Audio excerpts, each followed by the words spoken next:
The objective of this video is to determine the harmonic representation for current linkage produced by a cage rotor and the equivalent linear current density, and then to use these results to calculate torque on the rotor. So if you remember back when we were studying stator windings, we set up a system where we were able to look at the current flowing in each of our coils, and from that construct the Fourier series of the total current linkage acting on our air gap. And from each individual harmonic of the Fourier series, we were able to describe it as an individual harmonic of a linear current density that is fixed to the inner bore of our stator. And so basically we're going to do the same thing here for the rotor, but our task is a bit more complicated because for the stator, we were able to talk about distinct coils and connecting coils in series to make up a phase winding so that all coils carried the same current. Whereas for our cage rotor, we've already shown how each of the rotor bars is going to carry a different current based on the voltage phasor. And so our task is a little bit different, but we're going to use the same toolbox and some of our same results.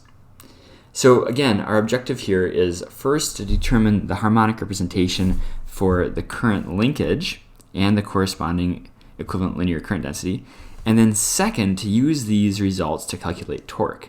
So the later part of this video is going to go back to our Maxwell stress tensor method of calculating torque acting on the rotor by using the linear current density and the normal field in our air gap. All right, so first let's focus on figuring out our linear current density. So our problem statement is that we have a known field in the air gap of our machine of b delta hat times the cosine of p alpha minus omega t, and our rotor has a certain slip.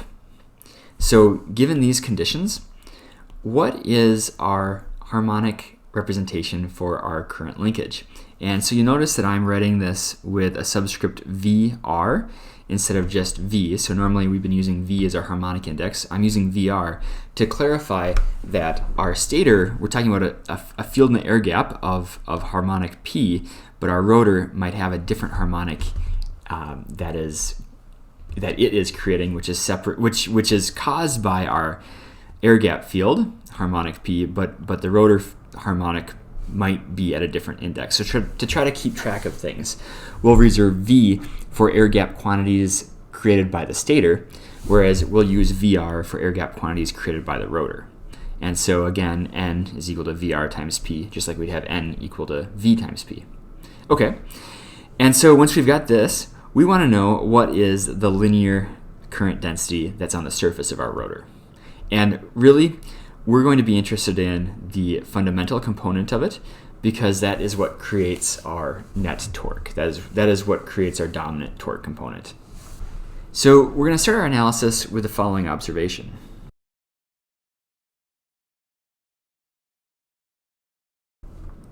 Which is that over one pole pair of the air gap field, the rotor can be modeled as consisting of full pitch coils. We made this observation in our previous practice video where we were studying example rotors and looking at the current linkage that they produce when excited with the air gap field. And we noted in that video that this result is only true when you have an even number of rotor slots per pole pair. And when you have an even number of rotor slots per pole pair, you can always identify a pair of slots that look like a full pitch coil. They're rotated 180 degrees electrically from each other, and they carry currents that are 180 degrees out of phase with each other and the same magnitude. And so while this is only true for an even number of slots per pole pair,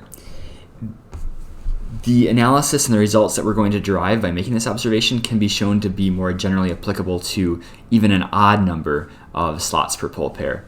We're going to concern ourselves with the case of an even number of slots per pole pair to make the derivation more approachable, but I'll point you to a location in your textbook where you can look for a more general derivation if that interests you.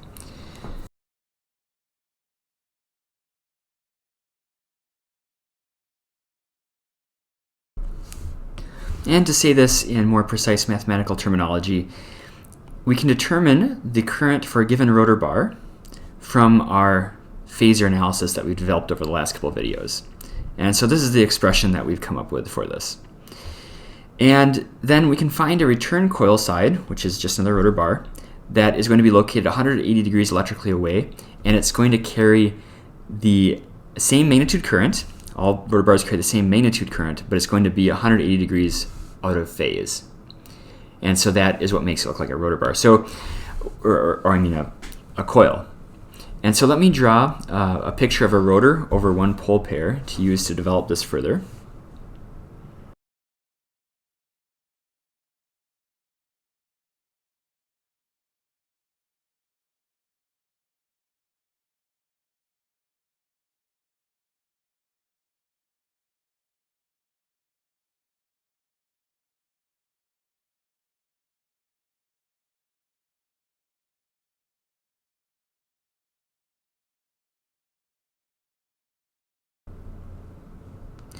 So I've drawn our rotor here in the way that we've agreed to draw our rotors, so I've drawn our motor here in the way that we've agreed to draw the machines, the induction machines. And so on the horizontal axis, we've got all of our angles that are referenced in the stator frame, referenced here. And so at an arbitrary angle alpha in the air gap, we've got this blue line, and this is again drawn over one pole pair, so this angle is called P alpha. And then we've got our rotor that has slot 1 rotated times rotated p theta mechanical radians from the horizontal axis, and then all rotor angles are referenced from that. So we've got p alpha r going to our blue line for our arbitrary angle in the air gap. And we can also talk about individual slots being oriented some angular rotation p alpha I from the rotor reference frame. So for example, this right here, this slot right here, we would call P alpha 2R. And again, the multiplication by P is because we're talking about a model over one pole pair, or an electric angles, electric degrees, electric radians. And so I've indicated on here, I've chosen to study the current in bar 1. I could have chosen bar 2 or bar 3 as arbitrary. And from our observation up here, I know that its return coil side is going to be 180 degrees electrically away, so that's over here. And if I sketch my current linkage, it's going to look like the following.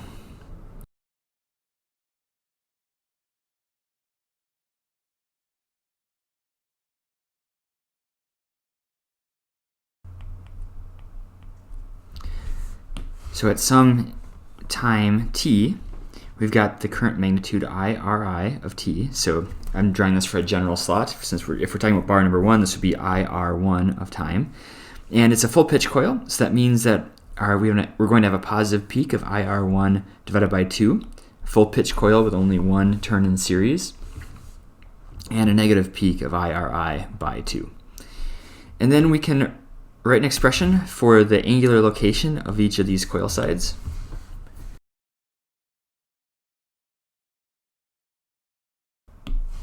And so if we're talking about some arbitrary slot over here, let's say we're talking about slot 2, our angular location is going to be I minus 1, so 2 minus 1 would be 1, times the spacing between slots in electric degrees. And then this whole thing is going to move counterclockwise with the rotor's angular position. So the rotor is rotating at p omega r times t, and so therefore we add this into each of these angles. And we can more advantageously or simply indicate these angles in the rotor reference frame. So I'm going to draw a second x-axis down here, which I'm just doing to label the horizontal locations in the rotor reference frame.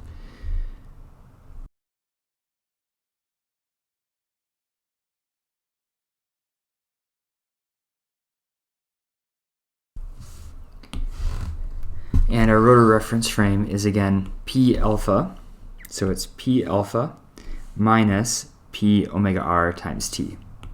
And so if we subtract P omega r times T off of all these angles, we get these expressions here. And you can check this pretty easily. You're talking about slot 2. Well, compared to this angle here, slot 2 is going to be P alpha c radians away. So we'd have P alpha c over here for slot 2, and that matches. And then our return coil side is lagging by pi radians. So what we're going to do now is we're going to write the Fourier representation of this square wave, and we're going to use the results from our harmonic current linkage unit. So back several weeks ago when we were studying the harmonic components of the current linkage of a coil, we derived a general expression for this scenario.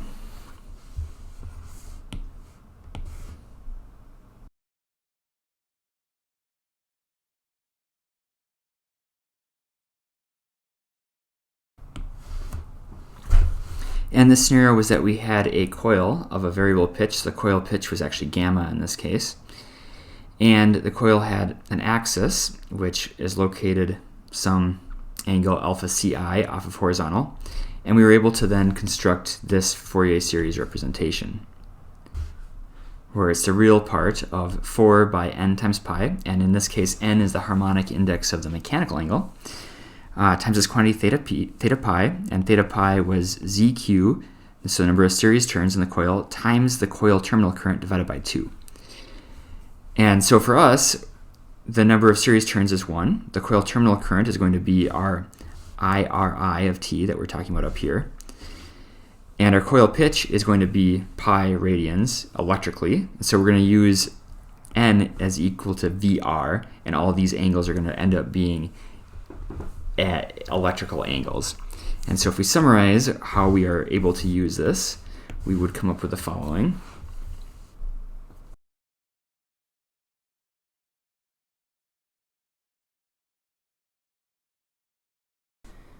Which we've got written down here. And so a couple things to note. One is that we're doing this in electrical degrees, like I commented earlier, or electrical radians. And the second thing is that we're going to do this in the rotor reference frame so that our angles are simpler. We don't want to have to keep track of this p omega rt. We'll just keep track of this term. And then at the end, we'll bring ourselves back to the stationary reference frame. But this is going to be easier to accomplish in the rotor reference frame because we want to keep track, because in the rotor reference frame, the angle of these coils stays fixed. And then at the end, we can bring ourselves back to the stationary reference frame. So noting all of these things here and plugging into this expression up here, we get the following expression for an individual harmonic of our current linkage created by a pair of rotor bars.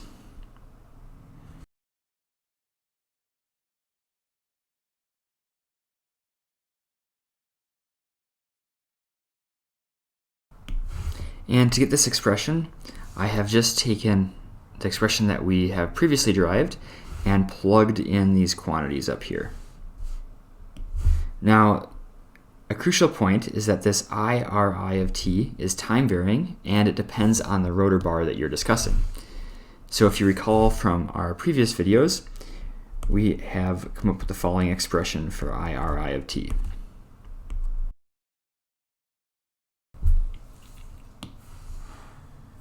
So this expression here tells us the current linkage that's produced by some arbitrary coil.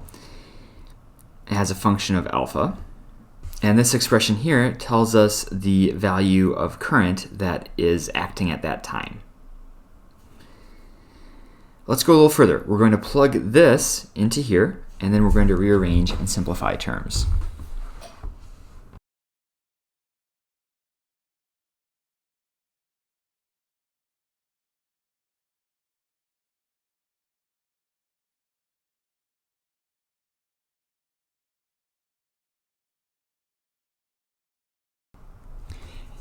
At this point, you should be able to recognize where this is going.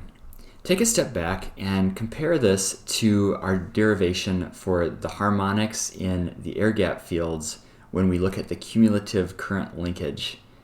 That is, look back at our lecture video on torque ripple and the speed of harmonics in the air gap of a stator winding. And in that case, what we did is we came up with this expression for our current linkage in terms of two components that rotate in opposite directions. So that's exactly what we have here.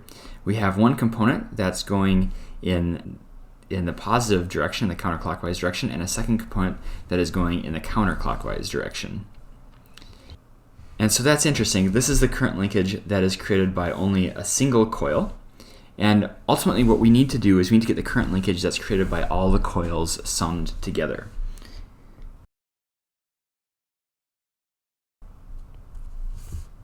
And so we can write this out as a summation from bar 1 to bar QR divided by 2P. So let's think about what that means. Back to our diagram here. What we're going to do is we're going to sum up the current linkage produced by this pair of bars, and the current linkage by this pair of bars, and this pair, and this pair, and this pair, and so on until we get to our final pair of bars. And this number from here, here, here, this number is equal to QR divided by 2P. That's the number of pairs that we have to consider. And so we'll take our expression here, we'll plug I in for each of these and sum it up. And just like in our harmonics video, we're going to find out that at any given value of VR, at any given harmonic, we only have one of these terms in existence. And so the field is either going to rotate in the clockwise direction or the counterclockwise direction. And to make that analysis simpler, we can recognize that the key component we need to look at is this part that depends on VR. So we can break this out into some into phasors and recognize that actually doing this summation operation is going to involve terms that scale by these phasors. And so I've written this out for this first cosine, and I can also write it out for our second cosine.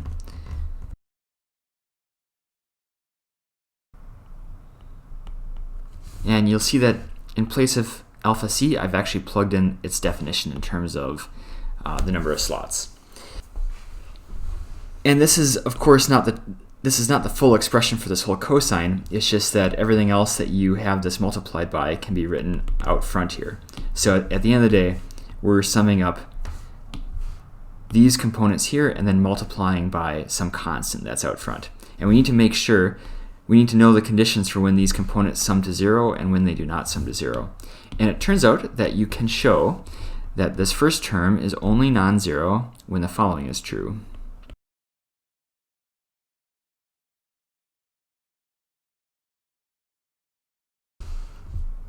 And the second term is only non-zero when a similar expression is true.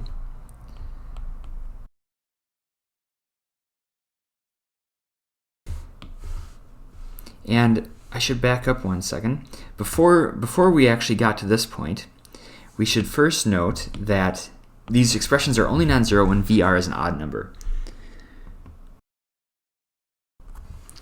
And so of the remaining odd numbers, of VR, then these expressions are only non-zero when these conditions are met. So the top expression is only non-zero when VR is equal to 1 minus c times QR by p, where c is any number less than 1, any integer less than 1.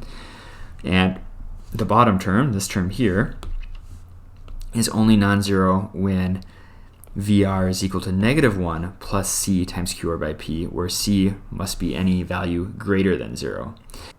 We can combine these expressions to reach a final conclusion for which harmonics can exist in our rotor current linkage.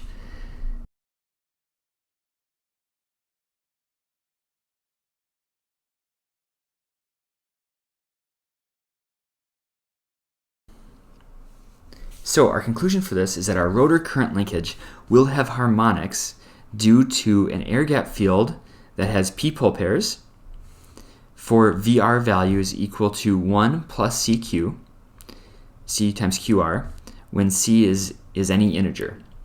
And if the C value that's used to obtain this expression is less than 1, that means that this is the term that exists, and therefore those harmonics rotate in the counterclockwise direction. Otherwise, this is the term that exists, and this term rotates in the clockwise direction. And the additional point to say on top of this is that the harmonics do not exist for even values because of our sine term up here. So now we're in a position where I could give you any arbitrary air gap field, and you could just declare that it has p pole pairs, right? You could look at the individual harmonics, and for any individual harmonic, you can talk about the number of pole pairs of that harmonic, and then you can tell me which harmonics the rotor current linkage will have. You can calculate the current linkage for any of these harmonics using this expression. And you can tell me if it's rotating clockwise or counterclockwise, and so on. So this is a milestone. And let's make a couple comments about it.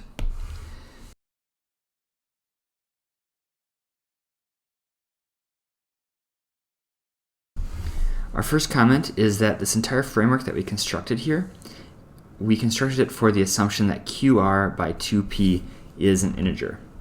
That was, again, that comment that we're assuming that we have pairs of rotor bars acting as a single coil. However, it can be shown that these results actually are valid even if QR by 2P is not an integer. And to show that, I'll refer you to your textbook. Section 7.2.2 presents a generalized derivation that's more complicated than this, but reaches these same results. And we are primarily interested in VR equals 1. So we're primarily interested in obtaining an expression for the current linkage produced by a rotor that is at the same number of pole pairs as the field that induced it. And that's because that is what is going to be useful for us for creating torque. Because remember, torque is created when your equivalent current linkage has the same number of pole pairs as your magnetizing field. So we're going to move forward looking at VR equals 1 only. And again, this case corresponds to when the current linkage produced by our rotor has the same number of pole pairs as our air gap field.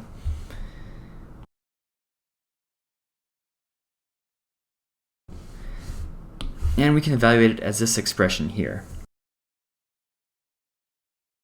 So what we're doing is that we're talking about VR equals 1. Well, the only way that VR can equal 1 is if C equals 0, and that corresponds to this first term existing. And so if VR equals 1, this becomes a 0. This whole component here is missing, and we're left with this cosine term in existence, whereas this one is gone. So what we're going to do is we're going to take this cosine term, and we're going to write it below. And that's actually what we've already done. So we're taking this term, we're substituting VR equals 1 here, here, and here, and we're rewriting it down here as this. And then we're summing it up over all of our coils.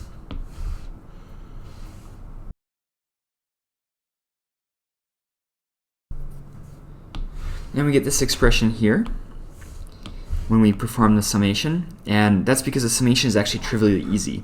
I no longer appears inside this term. The cosine term is completely independent of I, so our summation is just equal to cosine term times QR by 2P, which is what we have here. Here's QR, here's 2P. And then we've flipped the sign inside of here to get this into a more convenient format for talking about field quantities. Next, we're going to bring this expression back from being in the rotor reference frame, as we're going to change alpha r into an alpha value. We're going to bring it from the rotor reference frame to the stationary reference frame. And so we're going to note back from our diagram here that we can express P alpha r plus P theta mechanical as being P alpha. So P alpha is equal to P alpha r plus P theta mechanical, and we'll use that to get ourselves back to the stationary frame.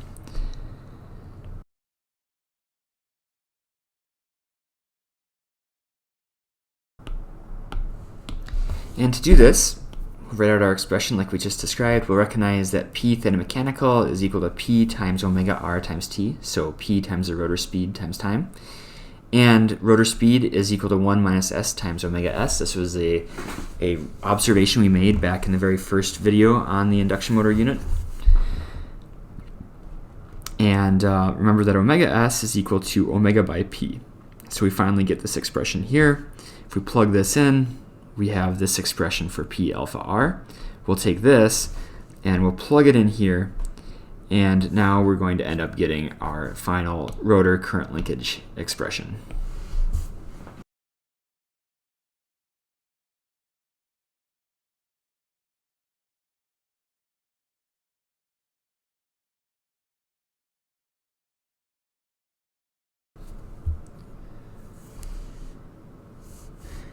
And we've got now our expression for our rotor, the current linkage produced by our rotor. It's got an amplitude, which we've expressed in terms of our number of rotor slots, and the magnitude of our rotor current. And again, we can solve for the magnitude of our rotor current based on the value of B delta hat and our rotor impedance. And then we've got an expression here for where this occurs in the air gap as a function of time. You can compare this to our magnetic field in the air gap. And we said at the beginning of the video, we said that we're going to assume that our air gap has this total magnetic field. That magnetic field causes our rotor to create this current linkage. And so we can see that our current linkage is rotating at the same speed as B delta, but it is lagging it by pi by 2 plus our rotor impedance. And this matches with what we've observed in our videos, our practice video on calculating current linkage of these squirrel cage rotors.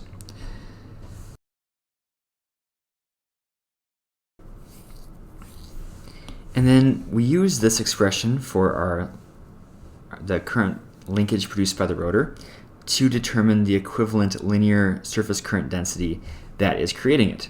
And so if you go back to our unit on rotating surface currents, you can see that the correspondence between the current linkage and the equivalent surface current density is that the surface current density is going to have an amplitude, which is P over R times our current linkage amplitude, where R is the radius of the air gap. And so we get this amplitude here, and then the cosine expression becomes a sine expression. So again, that's just a review of our unit on the rotating current linkage of a winding. And so we can recognize that this sine expression really is the cosine expression that I've got below, because sine of something plus pi by 2 is just equal to cosine of that quantity. And we can further observe then that our equivalent rotor current linkage, that our equivalent linear current density on the outer bore of our rotor is rotating along with our field, and it lags the field by our rotor impedance.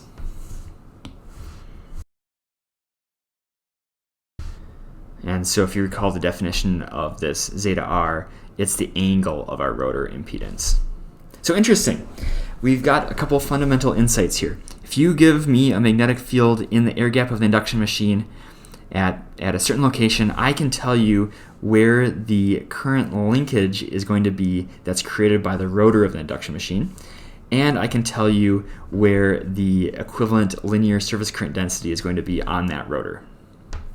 And in a little bit here, we're going to make plots of how this all relates. But before we do that, let's take a little detour and do torque calculations. So we've finished the first objective of our video. We've got the harmonic representation for current linkage produced by a cage rotor and the equivalent linear current density. So that was this number 1. Next, we're going to use these results to calculate torque on the rotor. And at the end of the torque calculations, we're going to create an updated version of this plot that shows how all the field quantities are related.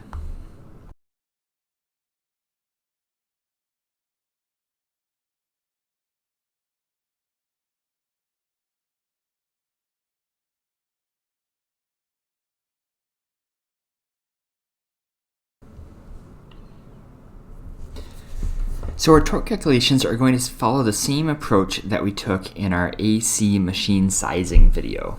So the lecture that we had in AC machine sizing, we used the Maxwell stress tensor to calculate torque on the rotor. And the stress tensor, I've written out the expression down here, so this tells us the shear stress on the surface of our rotor in the tangential direction. It's equal to 1 divided by mu naught times our radial air gap field, which for us is B delta, times our tangential air gap field. So the radial air gap field, B delta, is simply assumed to exist. That's the cumulative radial field we've been working with all along, and it's somehow created by the stator. We haven't talked about that much yet. That will be a future video, but right now we just assume that this is magically there. The circumferential field, B tan, or the tangential field, is now produced by the rotor current.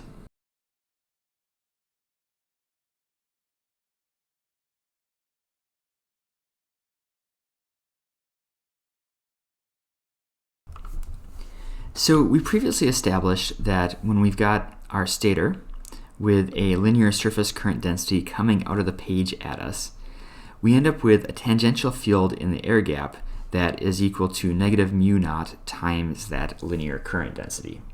And we derive this by looking at Maxwell's equations and looking at boundary conditions. And so we can see it pretty obviously here just by, we know that when current comes out of the page, that we're going to have a field that rotates around that current counterclockwise. And so we can see that this component in the air gap is going to be in the negative phi hat direction, or the negative tangential direction. However, for the case of current on the surface of our rotor, we're going to have our directions reversed. So let's draw what that looks like.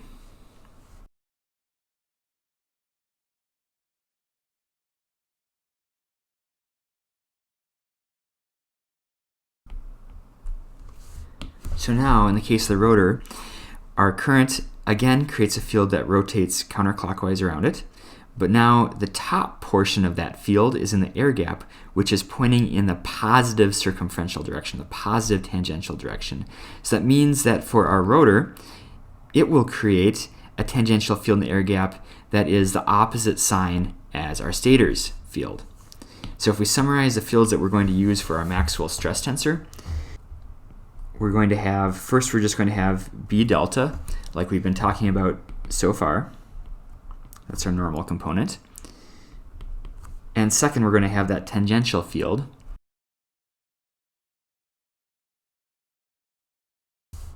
So we'll be using these two fields to calculate our shear acting on the surface of our rotor, which we'll integrate to get the torque. And this linear current density is simply this expression that we've got up here.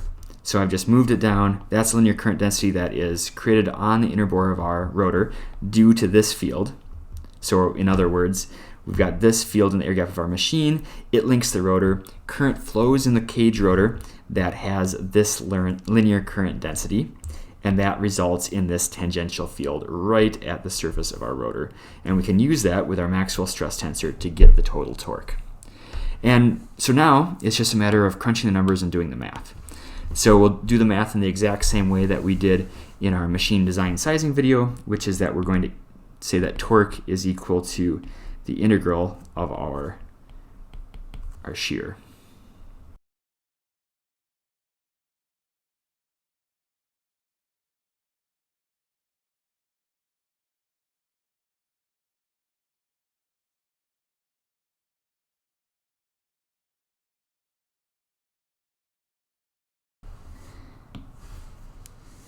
And we finally get this expression here, which should be very familiar to you. We can summarize this over here as saying that torque is equal to 2 times the volume of our rotor times our average shear stress. So that's exactly the same expression that we derived in the AC machine design sizing unit. Our volume of the rotor, same quantity. The shear stress is a little different. We've got our magnetic loading divided by 2, so that's all the same. But now we've got, instead of our electric loading of the stator, we have effectively the electric loading of our rotor.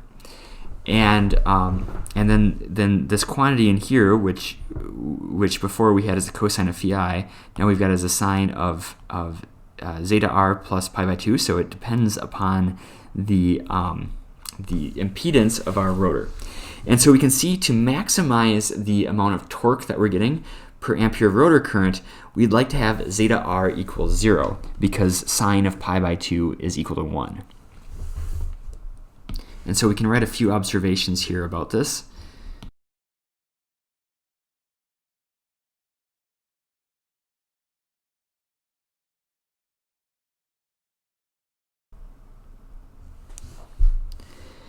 And the first observation, again, is that AR hat is our rotor electric loading, not the stator electric loading.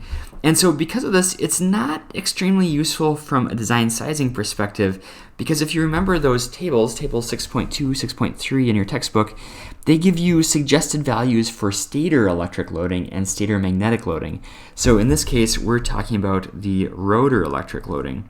And yes, it's true, we can trace it back to stator quantities, but it ends up being in terms of our magnetic loading and in terms of our rotor impedance. So at surface value, it's not as useful as our original design sizing expression. Later in this unit, we will be coming up with a design sizing expression for the induction motor, but and it will be analogous to this, but we're not quite there yet. And then the other comment was that we prefer to have our rotor impedance have zero phase angle. That is, we prefer to have no leakage inductance. We would prefer just to have resistance on our rotor bars so that we get the maximum amount of torque out of every amp of current on our rotor. Next, we're going to draw diagrams of the cross-section of the machine to depict the field locations and help explain the torque sizing law. First, I'm going to do this for the case of our machine sizing unit. That is, I'm going to draw a conventional synchronous machine with all the angles labeled, and actually I'm just going to paste in the diagram that we drew back when we introduced machine sizing.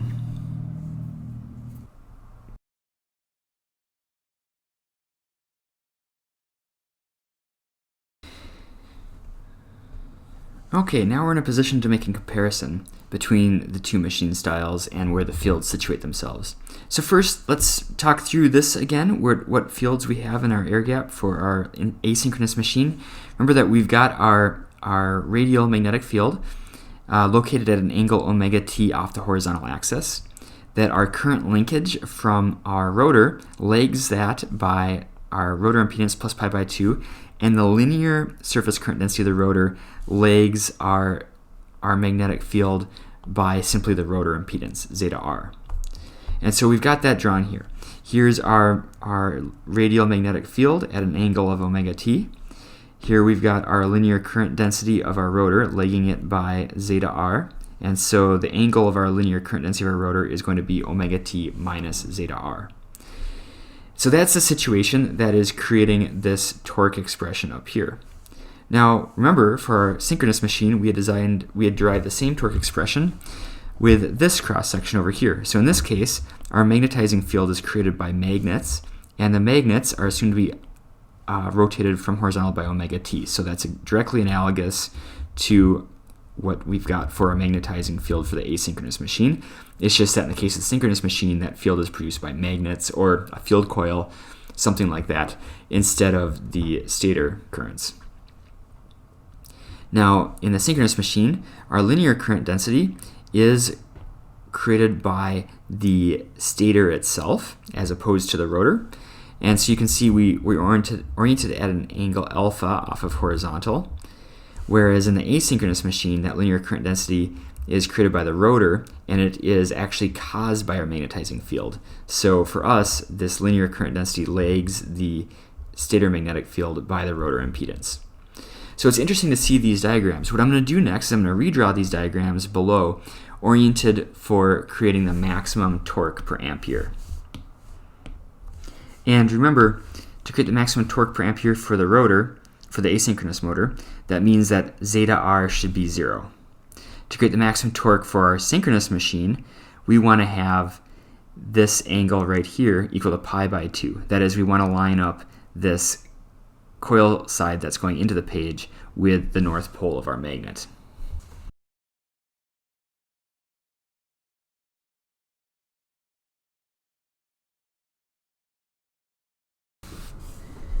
And as described, we've got our asynchronous motor here on the left, and when we're in the maximum torque per ampere mode, that means zeta r equals 0, and our rotor current linkage, our rotor surface current is directly aligned with our magnetizing field, and it's coming out of the page at us. Now, we see that for the synchronous machine, we actually have the same phenomenon going on. To create maximum torque per ampere, we've got our stator linear current density aligned with our north pole of our magnet, but in this case, that current is going into the page. So we're creating the same amount of torque in the same direction in the rotor in each scenario. And so at first it might strike you as odd that that would cause us to have current going into the page for the synchronous machine but coming out of the page for the asynchronous machine. But actually, this is precisely the situation that we want, because in the synchronous machine, this current density is attached to the stator. So the torque we create on it is a reaction torque. And you can do a sanity check here by using the Lorentz force law to verify that this all checks out. So the Lorentz force law can be summarized as saying that the force produced on a conductor is going to be the current times the cross product of the direction the current is flowing in with the magnetic field. So in our asynchronous machine, if we use the right hand rule and we point our thumb in the direction of the current, which is coming out of the page, and our index finger in the direction of the magnetic field, which is radially outwards, we see that our middle finger will point in the direction that the force is produced, which is in the counterclockwise direction. So we get a force on that conductor going this way. Now we can repeat this test for the synchronous machine. So we point our thumb in the direction the current is going into the page, our pointer finger in the direction of the field, which is going radially outwards, and our middle finger points in the clockwise direction. So we're getting a force in this direction on that conductor. And again, that conductor is affixed to our stator housing, which means that our rotor, it's a reaction torque. Our rotor is actually experiencing a torque going this way. So this is consistent. We're getting the same direction of force in either way.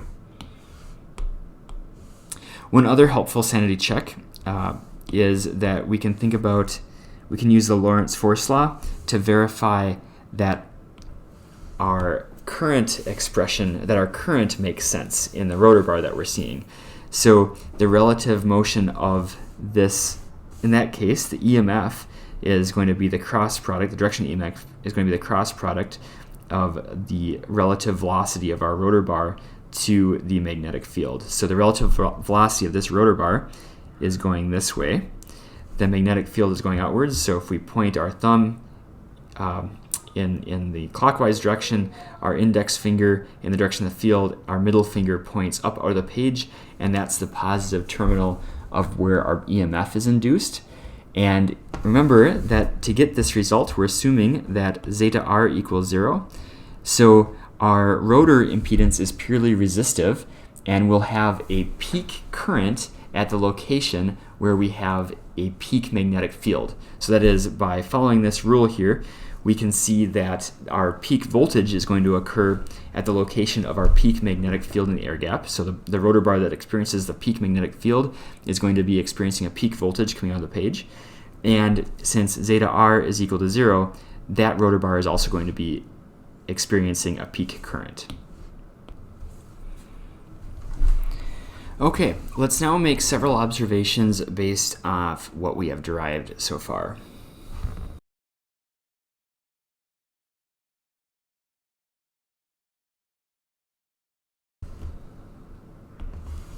The first observation is that our cage rotor really has no idea what the desired stator number of pole pairs is.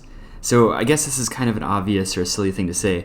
Our rotor is just steel and copper, and the field that it will produce depends on the number of pole pairs of our stator field or our air gap field.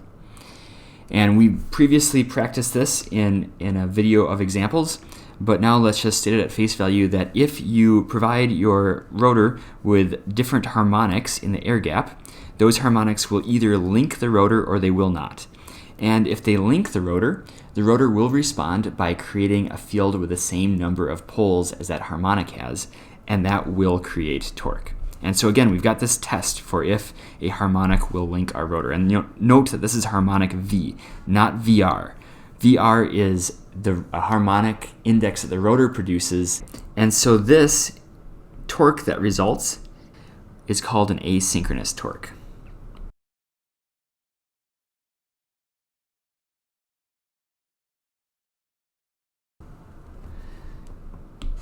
And these are called asynchronous torques because they behave exactly like the main asynchronous torque on the machine, which is that they produce torque. There are two field components that are rotating at the same speed. They'll have their own torque versus slip profile, and they will end up creating local minimum and maximum points on the torque profile. So we can sketch what this will look like for a few harmonics.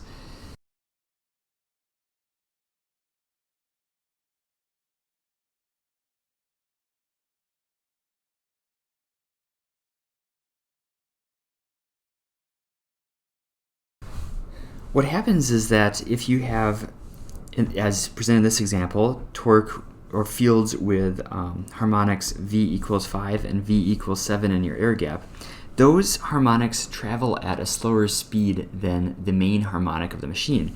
And so because of that, they'll each have their own torque slip curve. So for example, this dashed purple line is the torque slip curve for the harmonic V equals 7. And you can actually figure out at what point the field is synchronous with the rotor speed. And so we've got that labeled here. That corresponds to a slip of 6/7. And then here I've got the same thing drawn, but for the case of a fifth harmonic. And if you recall from our harmonics video, the fifth harmonic of a three-phase machine will rotate backwards. And so it will have its pull-out torque or its peak torque as a negative rotor speed, or in other words, a slip greater than 1. And so all of these harmonics create their own torque slip characteristic, and your total torque slip characteristic is going to be the summation of all of these torque slip curves added together. And so what we see is that this effectively is creating these local minimum points or maximum points and minimum points, right? And this can cause you trouble. It can cause your rotor to get stuck at a certain speed. So you can imagine that if you get over here and your load has a greater torque than this value, your rotor will start to slow down and it'll get stuck at a point over here where the rotor speed matches the load torque. So these need to be avoided when designing the machine. You need to figure out ways to minimize this. And again, this is just my crude rendition of an important figure in the textbook, which is figure 7.13.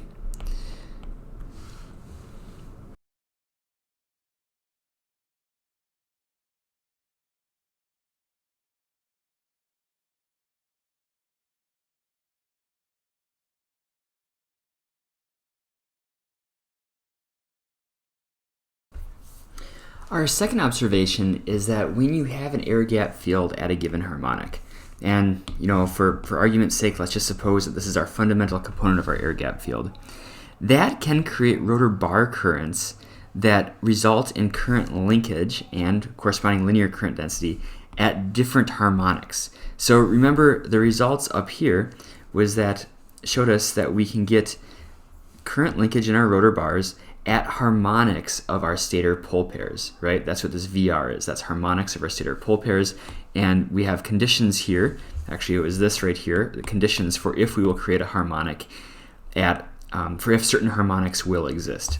So suppose that certain harmonics do exist. So we've got our rotor excited with an air gap field that's creating that's causing our rotor to create field components at harmonics of this air gap field.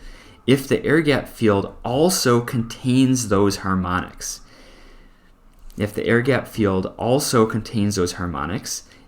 there will be torque created, and this is bad. We do not want this torque to be created. These are called synchronous torques because the rotor excitation that is creating the harmonics is occurring at a different frequency. So your air gap field may have pole pairs P that is resulting in the rotor creating, let's say, a harmonic at 5 times P, so VR equals 5. Well, if your air gap field also contains a harmonic at that point, you will get a torque, and that's called a synchronous torque because the excitation that caused the rotor to create that harmonic was not caused by the fifth harmonic of the air gap field.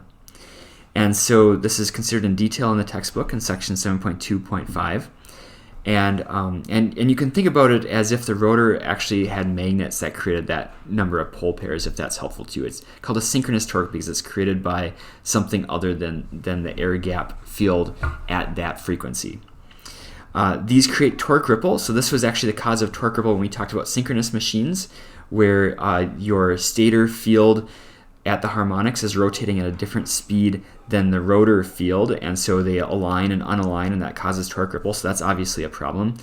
And another problem is that this tends to cause the rotor to want to synchronize at certain speeds as it accelerates, and this can cause your rotor to get stuck at a speed. And this is, of course, a problem. This is bad. You don't want your rotor to get stuck at a low speed away from the rotational speed you desire.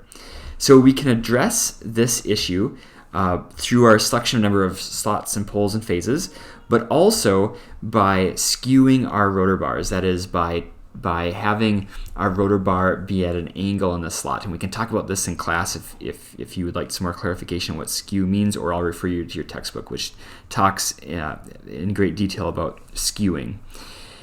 So finally, after making all these observations, we can conclude that we prefer to have certain combinations of slots in our stator, our rotor, and number of pole pairs.